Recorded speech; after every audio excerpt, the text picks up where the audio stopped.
কিছু বলেন না কেন? চুপ করে বসে থাকলে কি হবে? নারদকে দেখেছেন, চেনেন? একটু মাঝে মধ্যে কিছু বলুন। তো ওই নারদ কেউ রোধ করতে পারে না। এই নারদ দুদণ্ড এক জায়গায় দাঁড়িয়ে থাকতে পারে না। কেন? এটা দক্ষ রাজার অভিসম্পদ ছিল। এখন রাস্তা দিয়ে যাচ্ছে, নারদ বলছে কোথায় যাচ্ছ, কোথায় যাচ্ছ? বলে বিয়ে করতে যাচ্ছি। বলে বিয়ে করো না, ওর মতো যন্ত্রণা পৃথিবীতে নাই। কেন? যে করেছো আরো দুটো করো, অসুবিধা নাই, কিন্তু যে করনি আর জীবনে করো না, ওর মতো যন্ত্রণার পৃথিবীতে নাই। কেন? আটল চেনেন মা? আটল, আটল মাছ ধরা আটল ওই পেতে রাখে। মাছ যখন ঢোকে ল্যাজ নাড়াতে নাড়াতে ঢোকে। ও জানে না আমি কোথায় যাচ্ছি, তোমার ছাল ছাড়িয়ে ভেজে খাবে। সংসারটা ঠিক এমন। কেন? এই মায়াটি এমনই একটা বস্তু, এই মায়ার বাঁধনে বাঁধা কত ভদ্রলোক হয়ে যাচ্ছে গাধা। কেন? একদিন নারদ কৃষ্ণকে জিজ্ঞাসা করছিল, আচ্ছা কৃষ্ণ বলে তো এই মানুষ তো বউ পাগল হয় কেন? বলো, মানুষ তো বউ পাগল হয় কেন? তখন কৃষ্ণ বলছে, নারদ এটা মায়া, মায়ার বাঁধনে বেঁধে এরা সব গাধা হয়ে যাচ্ছে। নারদ বলছে কই, মায়া তো আমাকে বাঁধতে পারে না। গোবিন্দ বলল তোমার একটু অহংকার হয়েছে তাই না? নারদ তোমার অহংকার যে ঘোচাতে হবে। বলছে নারদ তোমাকে আমি পরে উত্তর দিচ্ছি, আমার খুব না জল পিপাসা পেয়েছে, একটু পাশের গ্রাম থেকে আমি একটু জল এনে দেবে?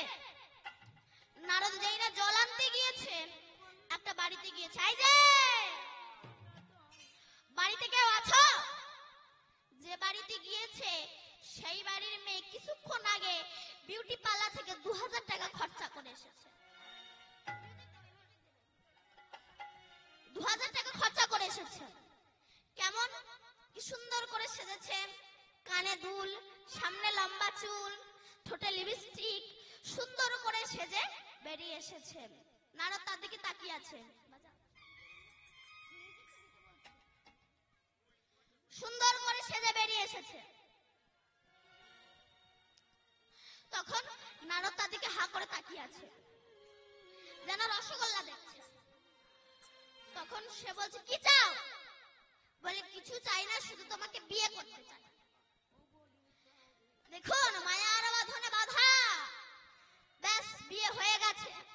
আধার কার্ড করেছে, রেশন কার্ড করেছে, ভোটার কার্ড করেছে, রেশনের চালও তুলছে, ভালোই দিন যাচ্ছে।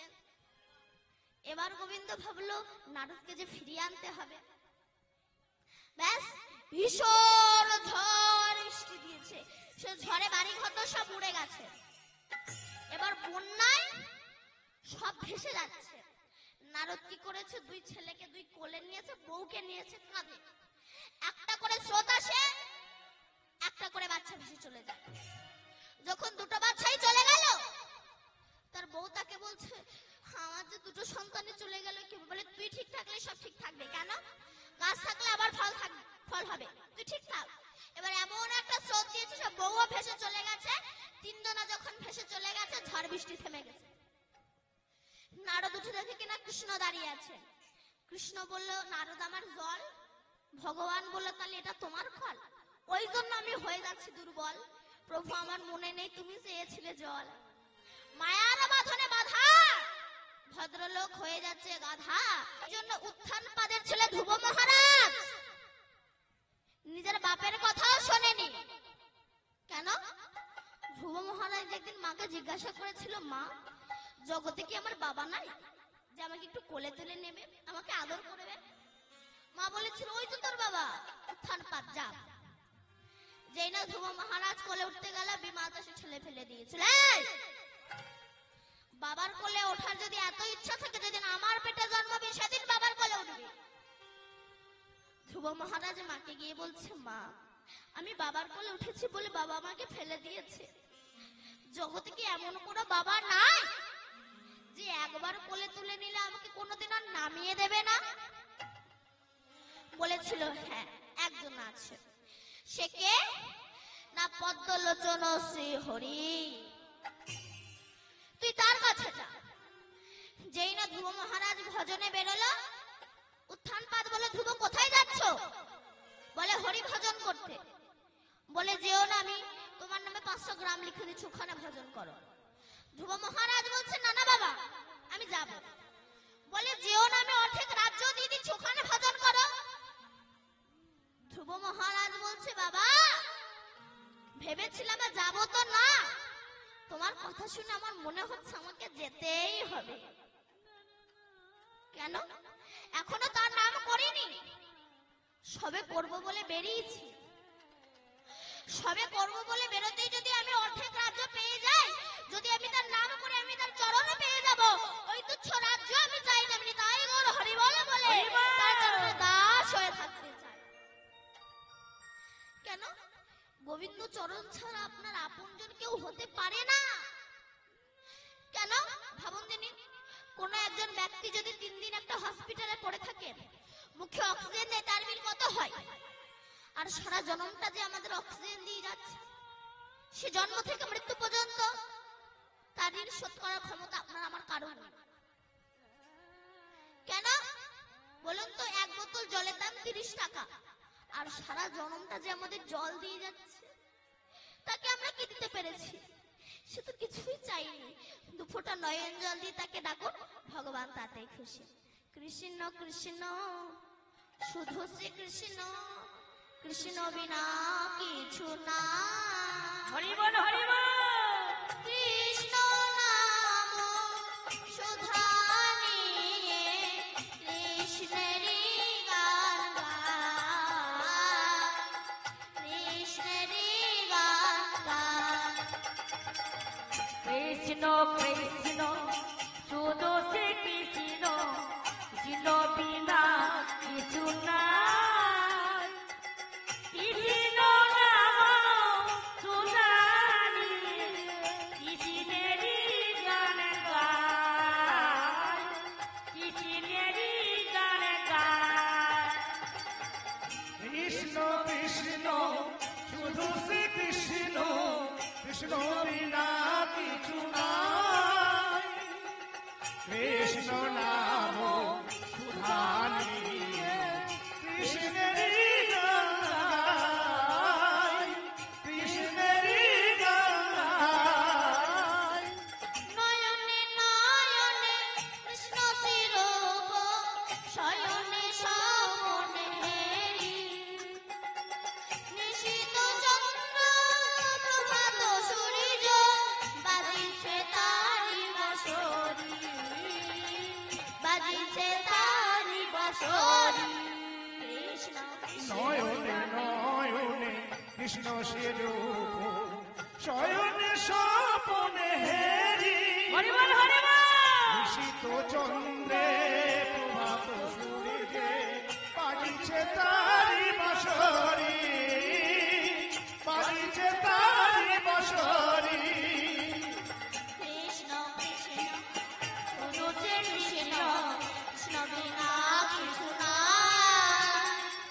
কৃষ্ণ নাম সুধা নিয়ে কৃষ্ণেরই গান গায়, কৃষ্ণেরই গান গায়। তাই হরি ভজন করো। এই যে এত বড় হরিবাসর হচ্ছে, তাই গৌরাঙ্গ মহাপ্রভু এসেছেন, তোমরা হরিনাম করো। মুখে হরি বল হরি বল, হরি বল হরি বল। বলে নিতাই নেচে যাই, আমাদের গৌর নেচে যায়।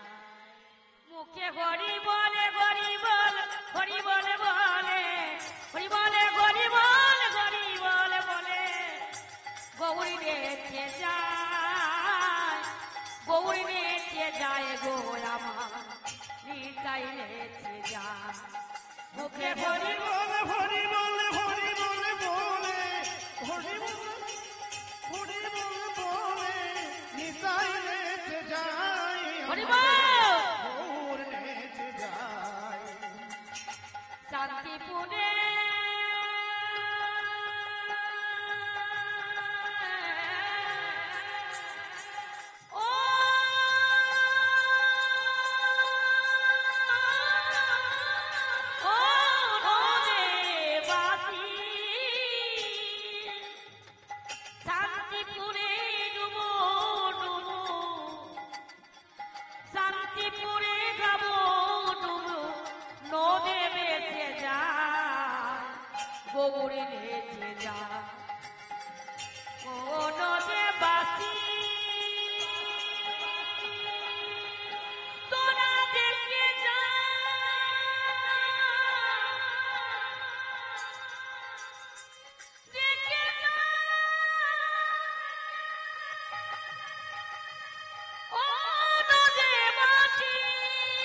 তোরা দেখে যা। এই শান্তিপুরে নবু ডুবু, শান্তিপুরে গাবো ডুবু, নদী বেঁচে যা, কান্দে বয়েছে যায়। হরি বল হরি বল আহারে গরি বল গরি বল গরি বলে বলে গৌরী নেচে যায়, গৌরী নেচে যায়, নেচাই নেচে যায়। তোরা দেখে যা।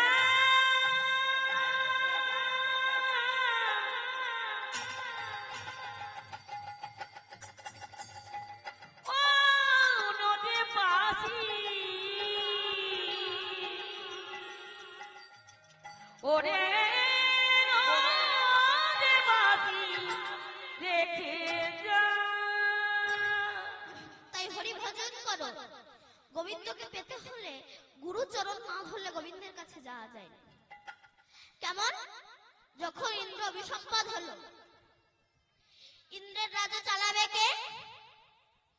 তখন নহস, ওনার মতো ধার্মিক রাজা, ওনাকে স্বর্গরাজ্য চালাতে দেওয়া হলো।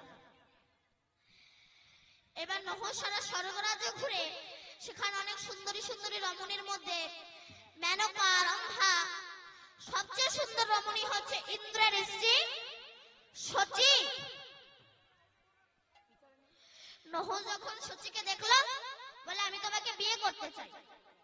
শচী বলে ছি ছি ছি, আপনি জানেন আমার একবার বিয়ে হয়ে গেছে, তারপরে আপনি আমাকে বিবাহ করতে চাইছেন? নহস বলছে দেখো ইন্দ্র তো আর কোনোদিনও ফিরে আসবে না, আর এখন তো আমি ইন্দ্র, আমাকে বিয়ে করতে হবে, আমি ইন্দ্র পদ পেয়েছি। শচী বলল আমাকে একটু সময় দাও।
জয় রাধে।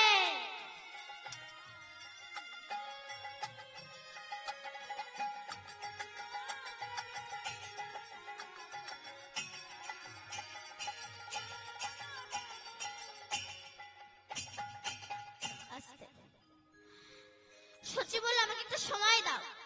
শচী তখন ছুটে গেল গুরু বৃহস্পতির কাছে। তোমার যখন বিপদ আসবে তুমি গুরুর কাছে ছুটে যাবে। কেন? গুরু কৃপাহি কেবলম শিষ্যস্য পরম মঙ্গলা। তখন যখন শচী বৃহস্পতির কাছে ছুটে গেল, বৃহস্পতি বলল শচী তুমি এক কাজ করো, তুমি নহসকে গিয়ে বলো তুমি তাকে বিয়ে করবে, কিন্তু সে যদি সপ্তর্ষির কাঁধে চেপে তোমাকে বিয়ে করতে আসে তবে তুমি তাকে বিয়ে করবে। শচী যখন ছুটে গেল নহসের কাছে, আমি তোমাকে বিয়ে করব কিন্তু তুমি যদি সপ্তর্ষির কাঁধে চেপে আমাকে বিয়ে করতে আসো। তখন নহস ছুটে গেল সপ্তর্ষির কাছে। দেখুন ইন্দ্র পদ পেয়ে এক নারীর জন্য ঋষিদের কাঁধে চাপছে। এই জন্য শাস্ত্র বলছে বিবেকবান পুরুষকে কখনো নারীর মুখের দিকে তাকাতে নেই। কেন? শাস্ত্রে নারীকে অগ্নির সমতুল্য বলা হয়েছে, আর পুরুষকে ঘৃত সমতুল্য বলা হয়েছে। পুরুষ অর্থাৎ ঘৃত যদি অগ্নি অর্থাৎ নারীর কাছে আসে পুরো ভস্ম হয়ে যাবে। রাধে রাধে। তাই বিবেকবান পুরুষকে কখনো নারীর মুখের দিকে তাকাতে নেই, সবসময় নারীর চরণের দিকে তাকিয়ে কথা বলতে হয়। নহস সপ্তর্ষির কাছে গিয়ে বলল আমি আপনাদের কাঁধে চেপে করতে যাব। সপ্তর্ষি বুঝেই গেছে ওর পতন শুরু হয়ে গেছে, কিন্তু ইন্দ্র পদ পেয়েছে তো ওর কথা তো শুনতেই হবে। বলছে ঠিক আছে চলো। এইবার সপ্তর্ষির কাঁধে চেপে নহস চলেছে শচীকে বিয়ে করতে। নহস মনে মনে ভাবছে কখন শচীকে পাবো, কখন শচীকে পাবো, কখন শচীকে পাবো। মানুষ যখন কামাসক্ত হয়ে যায় তখন তার না থাকে ভয়, না থাকে লজ্জা, তার কিছুই থাকে না। সপ্তর্ষির কাঁধে চেপে যাচ্ছে, একটু দেরি হচ্ছে, বলছে শীঘ্র শীঘ্র, সর্প সর্প, তাড়াতাড়ি চলো তাড়াতাড়ি চলো। সপ্তর্ষি বলে কি, তুই সপ্তর্ষির কাঁধে চেপে যাচ্ছিস আবার সর্প সর্প তাড়াতাড়ি করছিস, তুই সর্প হয়ে যা। নহস সর্প হয়ে গেল, শচীন্দ্রের নহসের দৃষ্টি থেকে মুক্তি পেয়ে গেল। তাই গুরু কৃপাহি কেবলাম শিষ্যস্য পরম মঙ্গলাম। দিন তোর আনন্দে যাবে ধরে গুরুর নাম, দিন তোর আনন্দে যাবে ধরে গুরুর নাম। গুরু ব্রহ্মা গুরু বিষ্ণু গুরু ভগবান, দিন তোরে আনন্দে যাবে ধরে রে গুরু নাম, দিন তোরে আনন্দে যাবে ধরে রে গুরু নাম। গুরু ব্রহ্মা গুরু বিষ্ণু গুরু ভগবান, আনন্দে যাবে ভদ্রে গুরুর নাম, যে গুরুর নাম গুরু ব্রহ্মা গুরু বিষ্ণু গুরু ভগবান।